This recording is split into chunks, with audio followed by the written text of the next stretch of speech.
Well, hey, everyone. Thank you for joining this conversation today. I don't know how this found you. Maybe you go to our church. Maybe you don't. My name's Austin. I'm the pastor of Good Shepherd Church in Loveland. And joining me today is Gary Emery from Emery Counseling.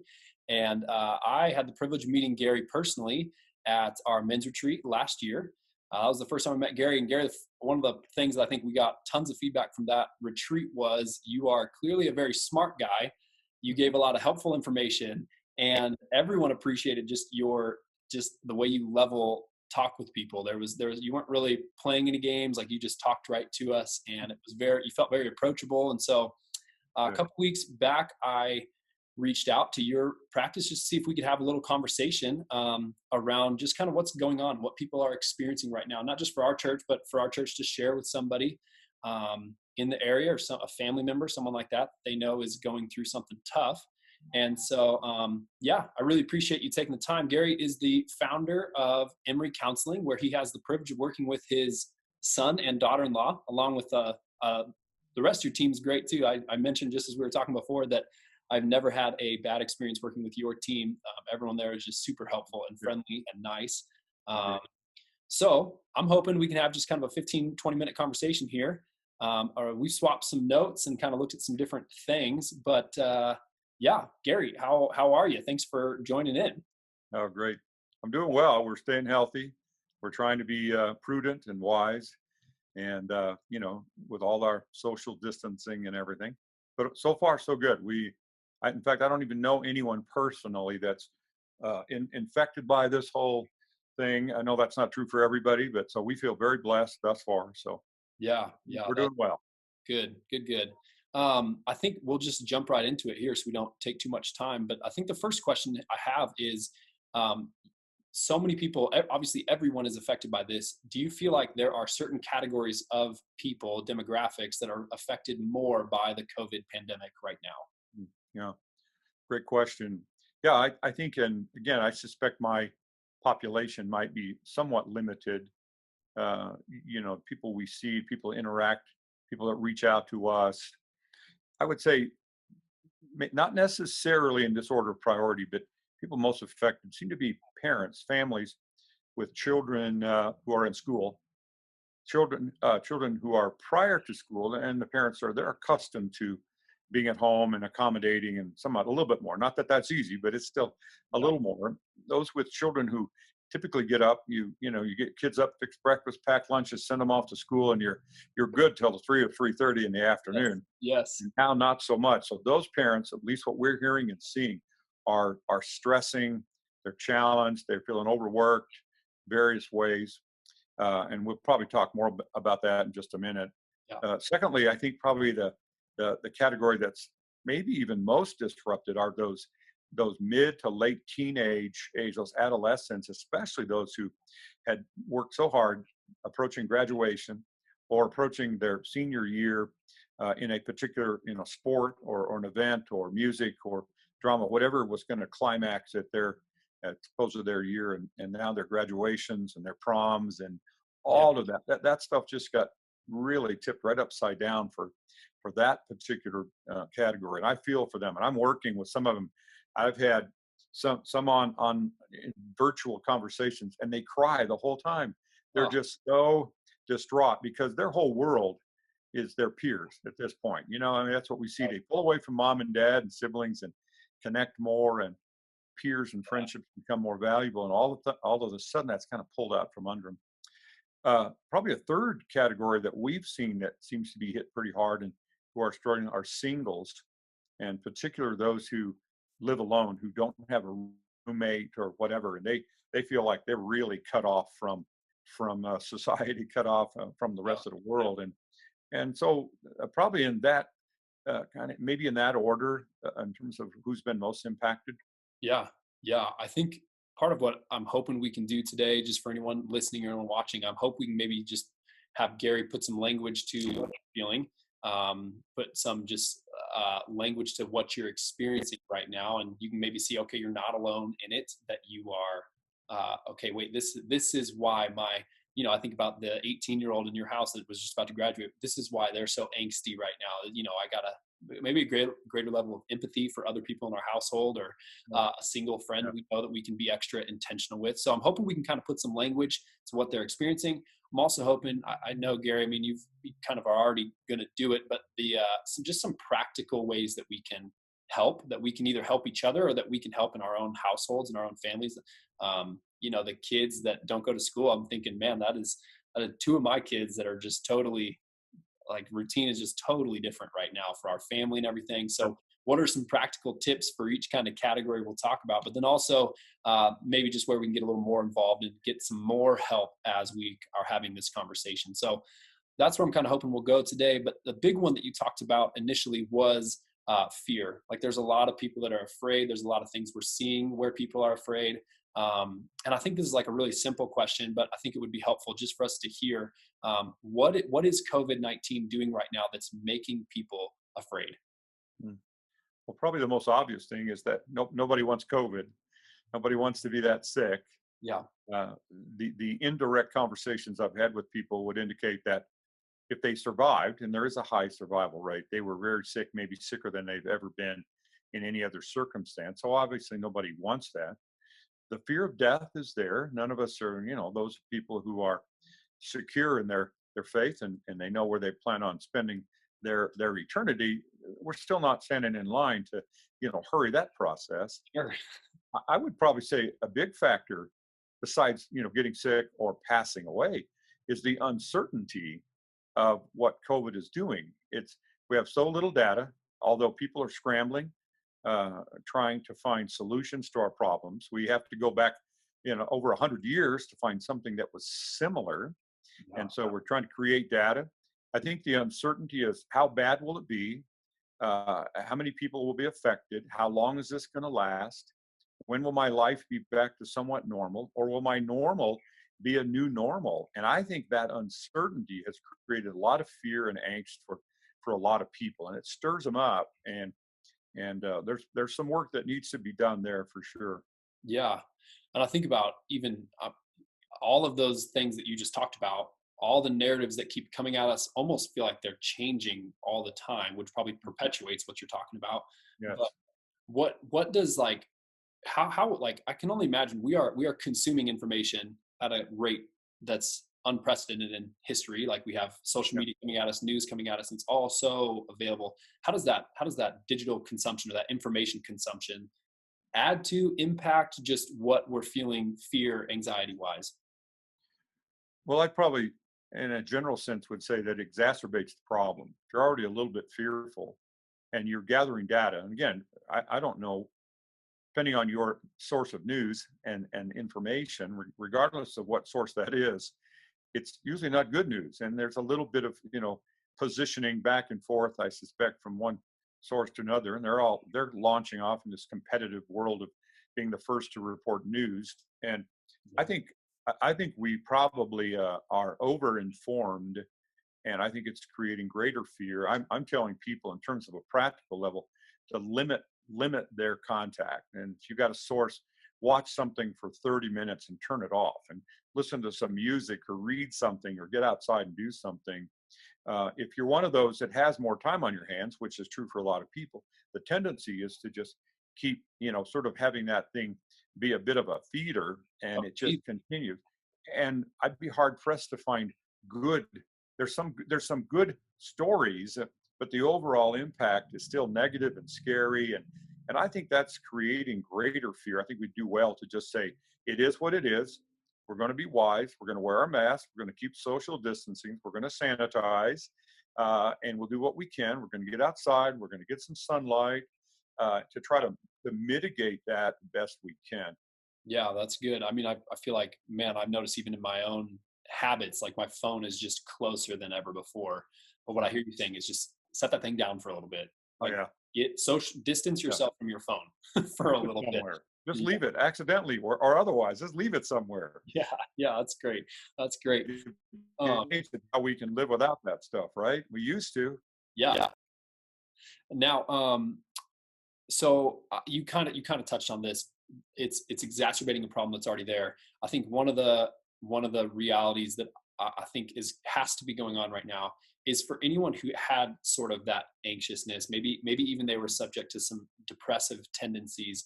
Um, how is this season affecting them, or what would you say to people where it's even like they didn't think they were an anxious person, but now COVID's happening and it's revealing that they are maybe a little more anxious than they thought?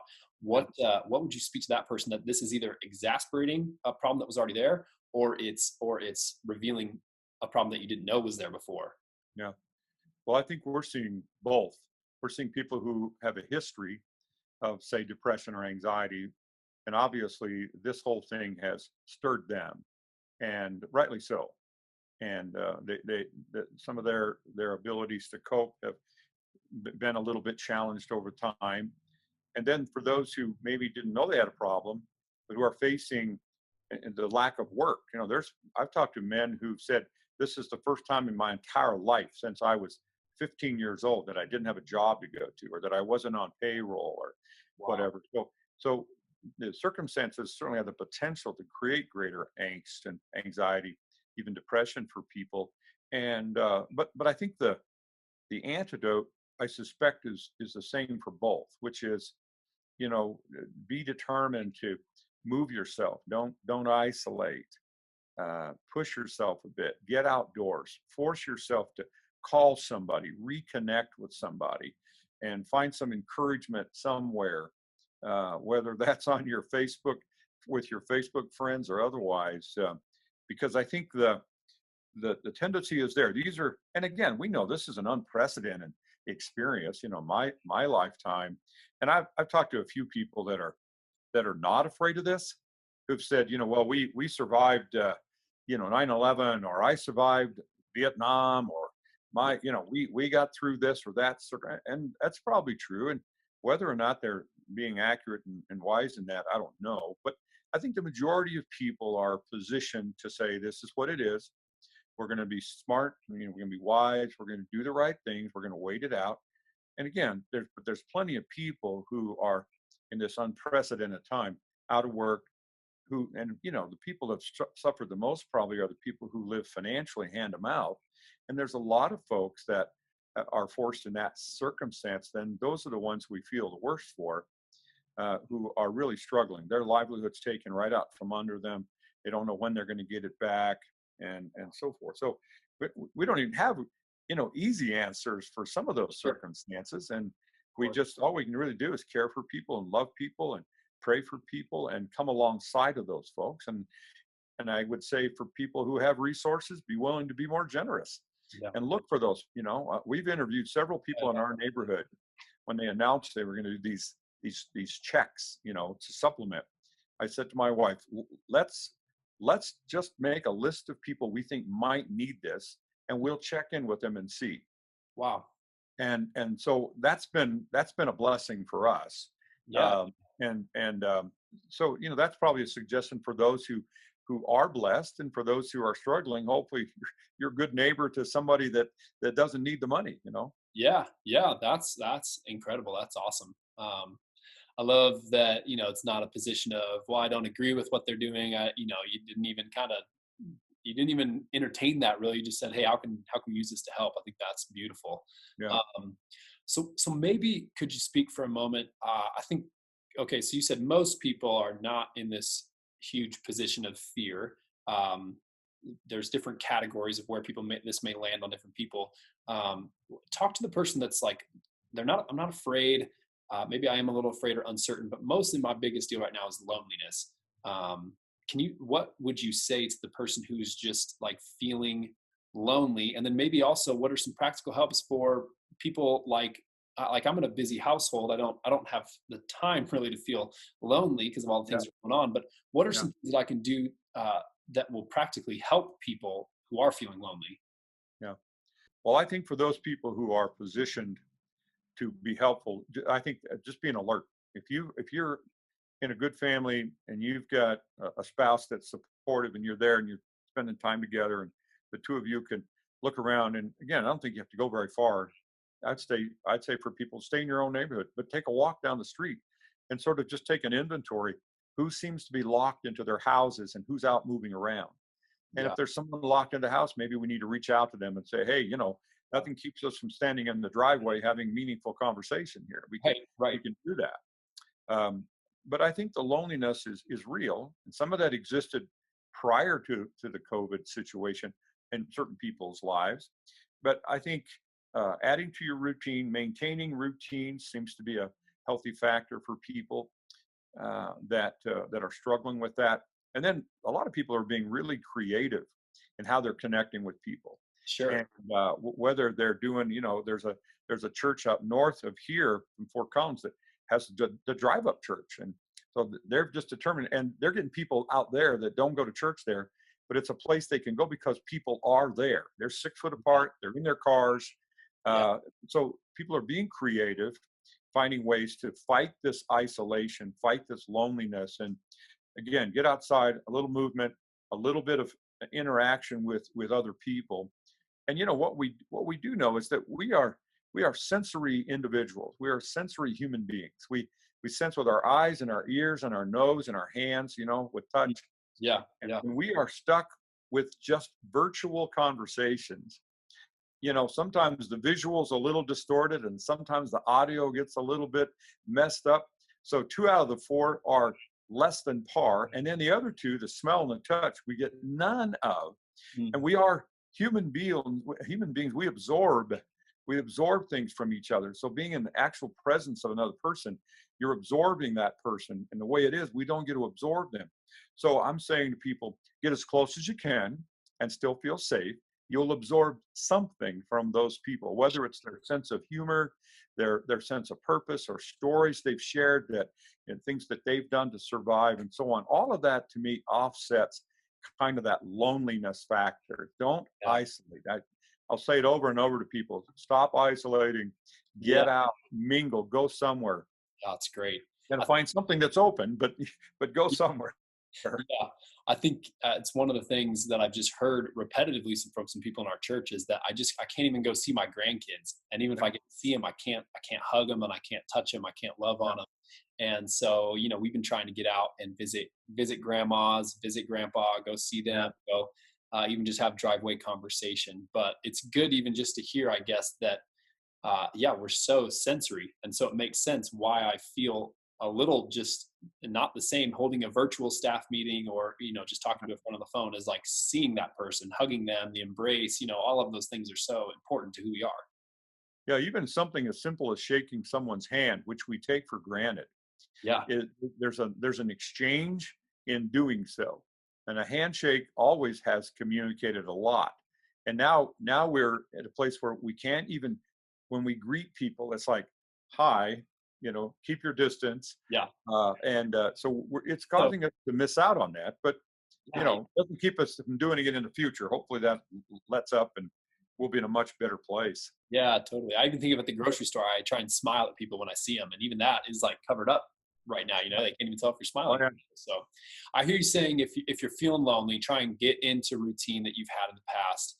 Try and get yourself on the phone with people, get yourself seeing people, even if it is a little distance and safe right now.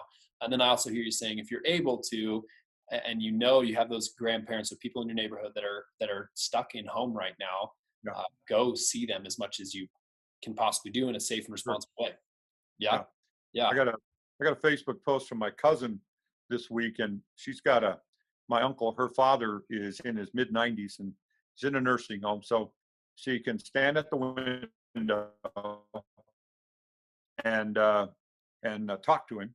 And so she's knocking on the window, and who is that? And he's also struggling with the loss of memory. And so he says, "Who is that?" And he says, "It's your daughter, Cheryl." And he goes, "Mine? Yeah, yours." And he breaks out into song, the old song, "Mine, mine, mine, mine, Jesus is mine."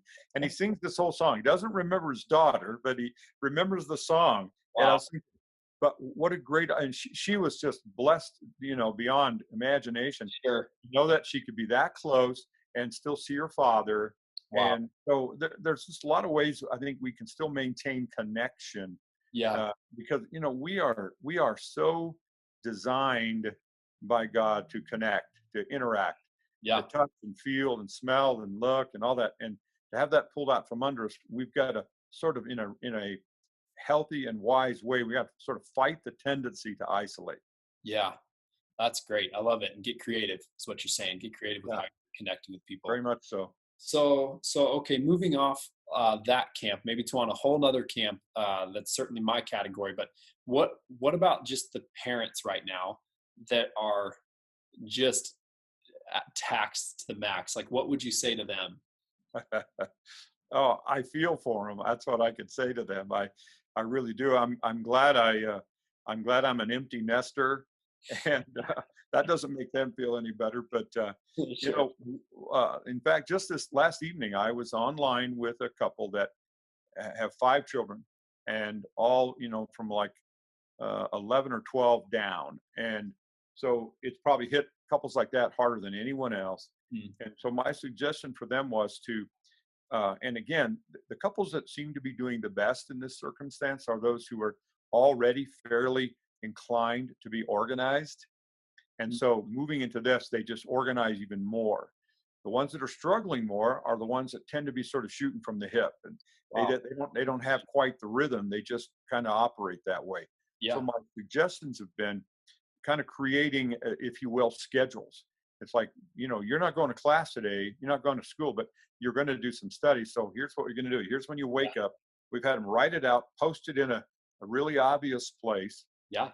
And then, so they're doing that. And they've done this family, they decided to do it to each one of their 5 children to be able to show their personal responsibilities and the timing. They're limiting screen time and video games and television. You can watch it from here to here, and then it stops. So Yeah. they're posting it and making it really obvious. They're also posting chore charts. Here's what we're going to do. We got some downtimes, but now you know what? It's time to clean your room, young man or young woman, and or it's time to help mom and dad clean the bathroom or clean a closet or straighten up the garage or whatever. So I'm having couples work it out and Yeah. then disperse the responsibility seems to be helping those people significantly. So Cool. Yeah. What this just popped into my head, and it's not on our notes necessarily, so I'll kind of put you on the spot here. But what about I think of how my wife and I have talked about how date night wasn't a huge priority on our schedule. Like it felt like we got enough time, just the two of us, to talk and to be together. How do married? I know you do a lot of work with married couples. yeah, certainly. How do marriages like keep that sort of connection right now where there's just so much going on? Well, I would say I'd probably go back to my previous answer and say, really, by being more intentional, by organizing certain things, and on the calendar or on the schedule would be it's Friday night, and kids are going to bed at such and such a time, and mom and dad are closing all doors and are going to steal away to the family room or to the den or whatever. Obviously, it's tough. You can't bring in babysitters unless there's a family member that's comfortable and you're confident. If you can do that, then you can slip away and be kind of creative. You can order food, pick it up, go somewhere in a wide open space, and sit down and have some nice conversation. Otherwise, we are challenged. But you know, um, my wife and I have been doing pretty well with ordering food, picking it up in our vehicle, and making a date night out of that. So we'll go park somewhere where it's kind of private, Yeah. and we'll even stay in our vehicle depending on the weather. And Mm. just so you make sure you have all the right kind of tools with you to accommodate that. But I think there are lots of creative ways, and ironically, there are people who are saying this pandemic has actually been a very appropriate time for us. It's been maybe, in Mm. fact, the best thing ever happened to us. It's caused us to slow down, caused us to evaluate our marriage, caused us to evaluate our family or our parenting. It's given us the time to work on it and organize a little bit. So there, believe it or not, there are people who are in their marriages, but also in their families that are actually thriving during this time. Yeah, that's awesome. Awesome. What you had on your notes a term I wasn't familiar with, uh, but I think it might describe my house. What is crowded space? Like, what do you mean when you say that? Well, it probably means a couple of things. Mm. There are people who are living in small quarters. Yeah. They're just not used to living in that small quarters 24/7 with everybody there at the same time. Yeah. So that's a part of what I mean. But there are also plenty of people who are so accustomed to sort of refueling from their day by being alone. Mm. Well, when the kids are at home and there's no space to get away to, you're not able to refuel. So now we got crowded. We're crowded in our own little personal space. That there's no chance to refuel and regenerate. Again, some people regenerate by being with people. Some people regenerate by being away from people. The people that are most challenged now in this pandemic are those who energized by being around people, because that's been limited. For an example, my wife regenerates really well alone. Well, we're already empty nesters, so this has been much less disruptive for her. She Yeah. stays home anyhow. She's retired. She's writing children's books, and it's almost not a disruption other than our ability to see our grandchildren. But for me, it's sort of flipped my world because I regenerate being around people, and I'm not able to do so. So there's probably some of that dynamic in a lot of households, and we kind of have to expect. But still, I think finding ways to organize a little bit and discipline ourselves a little bit to know who you are. If you need time alone, you're just going to have to be the squeaky wheel that says, I'm going on a walk and I'm going all by myself. Yeah. Or Yeah. mom and I or dad and I are going to do this evening, and you need to leave us alone, and Sure. so on. So Or be the spouse that maybe just knows, okay, my wife's a little more of an introvert, my husband's a little more of an yeah, introvert, that she needs some yeah, time to recharge her batteries alone. I'm going to take the kids for a drive, or like something like that. yeah, Just create that yeah, space for your significant other. Yeah, that's great. Because I think that probably, yeah, I don't think of that right away in some of this, where it's like, oh man, yeah, I know that my wife needs maybe a little more alone time to recharge her batteries. And how can I be giving her that in this time? yeah, Um, so you time management is a big deal right now, and you've totally hit on that. That putting some structure, putting some order, routine to your day is pivotal. You talked about not spending too much time gravitating towards media, and grabbing your cell phone as easy it is right there. What are some of the signs that we're spending too much time online right now? Either like I think of for families, for kids, for people, and for how do we just redirect that time when we aren't so busy, or when we are busy, how do we find ways to redirect that time? yeah. Well, there is such a thing as screen fatigue. So if we get Yeah. staring at a screen, it's hard on your eyes. Even you have glasses that kind of offset the glare and all that kind of thing.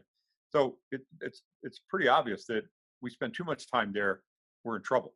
And if we think that's a complete substitute for being with real people, it's not. I think the signs would be, for one, your eyes will be tired. You'll feel it. I think you'll feel it, not like a headache, but you'll feel sort of the pressure in your head that I have sat in one place and stared at something for that long. For those of us who are active, who move around a lot, even for me in my therapeutic chair, if you will, I move around a lot. You sit back, cross your legs, and now even on this video chat, I'm mindful that I have Yeah, to fit in that little bitty box. And totally. for most of us, that's quite restrictive. Okay. That's right. And and so I mean, it takes me back to graduate school where we had empathy training and how they taught us to sit, and how they showed us how we should look and how we should lean, and how to not cross your leg or not cross your arms, Oh, yeah. because we're so mindful of being in this really really kind of restricted place. Yeah. Yeah. We all have some challenges with that for sure. Yeah. Yeah. So any other tips besides getting outside, getting away from the screen? Are there other things that we can do that would be a better use of our time right now? Yeah, I think, again, if you go back to the schedule, this is, I would, and it's not natural for a lot of people, but if you can make yourself do it, and things that people are doing that seems to really be helpful. People are playing games, they're putting together puzzles, Yeah. and if you went into your closet, you probably had all kinds of games you forgot you had, Sure. puzzles that you bought that you probably never have opened up. Yeah. And you could, I mean, depending on how big the puzzle is, you could spend a couple of hours Yeah. interacting, a little small talk, but it's there, it's real. Obviously, getting outside, hard to beat Colorado. Blue sky, mostly sunny. Get some sunshine, take a walk, keep your distance. My wife was online the other day playing virtual Pictionary with our grandkids. Yeah. Okay. And they're laughing and having fun and poking fun of each other. I'm like, it's not the same as being there, but it's better than nothing at all. So lots of games, lots of activities, exercising. And then, I'm not at all opposed to families, depending on how large their family is, to including some kind of an adventure that we're going to, on Friday morning, we'll hurry up, get schoolwork done or whatever we have to do. We're going to pile in the car. We'll put our little masks on. We'll head somewhere, but we're going to climb something, or we're going to, take a bike path, or we're going to go someplace Yeah. like that, go outside. That's right. And I think the worst thing that we can do is to stop living. The worst thing we can do is to stop moving like we usually move. So we have restrictions, but we're not asked to completely stop. We've not been asked to Yeah. completely isolate. We've been asked to be careful, cautious, wise. So I think we can do those things and still remain active and create for our families and for our marriages. And the truth is, it'll force us to be creative. Yeah. One of the questions I'm always hearing from couples is like, well, we've been married for 25 years. We're kind of out of date ideas. Well, that's because there's only so many movies you can go to and only so many restaurants. Well, Right. guess what? Those are all shut down right now. So Yeah. now what you're going to do? You're going to sit down and you're going to create a new and creative way to spend some time together. And I think people can be creative in doing that. You're seeing people celebrate birthday parties by having the birthday child standing in the driveway, and all the friends' parents are driving down the street honking their horn and flashing signs. Well, what a creative way to do that. That Yeah. might even be more special than the real party. So, Yeah, you we know, did that for well, our daughter, and yeah, I'm like, this is something we should just keep after the pandemic. Is this whole yeah, birthday parade idea? yeah. Great. I think it makes you more special. Yeah, yeah, absolutely. Well, let's kind of end with this thought here. Is you kind of touched on this. It's not all bad. It's not all bad all the time for everyone. Right. There, you talked about specifically maybe some marriages where the opening up of some bandwidth has been really healthy. What are other things that you see that, if we're looking for it, can actually be positive sides to what's happening right now? Well, I'm hearing from families, and yeah, not a lot perhaps, but some that are saying it's the best thing ever happened to us. We're spending more time. We're reevaluating. Uh, we're evaluating who we are as couples. We're evaluating who we are as a family. And I think there's a lot of benefit, and in fact, even in a spiritual sense, that Mhm. if you're paying attention at all, if you're watching Facebook and interacting, we're seeing a lot more people being more bold with their faith. They're sending out more encouraging messages than they are sarcastic and poorly designed humor. Yeah, More biblical references. More. I have a good friend who's a pastor who every day sends out, "I'm here to pray. How can I pray for you?" And people are responding left and right with prayer requests. So there, for a lot of people, this has been beneficial. I think it's created enough of an awareness that we're not in control of this. I wonder if somebody or something is. And so I think there's a big benefit for people to evaluate a lot of who they are. I had a good friend call me and said, this is one of my old college roommates. We played football together. And he says to me, this feels kind of weird to me. And I was like how? And he goes, well, like, sort of like end times. He's never, ever made reference to yeah, that. And he yeah. goes, I Wow. said, oh, you mean like the upcoming perhaps tribulation? Yeah, I forgot that term, but yeah. And then he goes on to say, and I've always kind of seen myself as that guy that's going to be sort of lifted out, he said. And I was like, I started laughing. He goes, what's so funny? I said, well, we have a term for that. It's called the rapture, right? It's like, whether you believe in it or not, but it's caused people like that who don't normally have those kind of conversations to Yeah. actually think about their life, think about their future, think about where they are with God. Is there a God? I think it's been in many ways beneficial for a lot of people. Sure. And like, we as the church, I think we just got to be so poised and ready to engage in those conversations, because people are asking the questions now, is what you're saying. Yeah. Yeah, very true. Yeah. That's awesome. Well, hey, again, this is Gary Emery, Emery Counseling. Our staff has recommended you guys for years, actually. just a great practice. Like I mentioned at the beginning, you guys have always been super kind, super friendly. I appreciate your time, just taking the time Certainly. out of your day to make this interview happen. And yeah, I hope you continue to stay healthy. I hope the conversation bless some people, just encourage some people, and maybe even just kind of one last closing thought is like, where how do I know if I'm crossing the line of like I should get somebody professionally involved, right? Like, so I think of all these different things of what we just talked about, where okay, I am too taxed, my marriage is too taxed, I am feeling this depression, this anxiety. How do I know when that crosses the line to when I should maybe give your practice a call?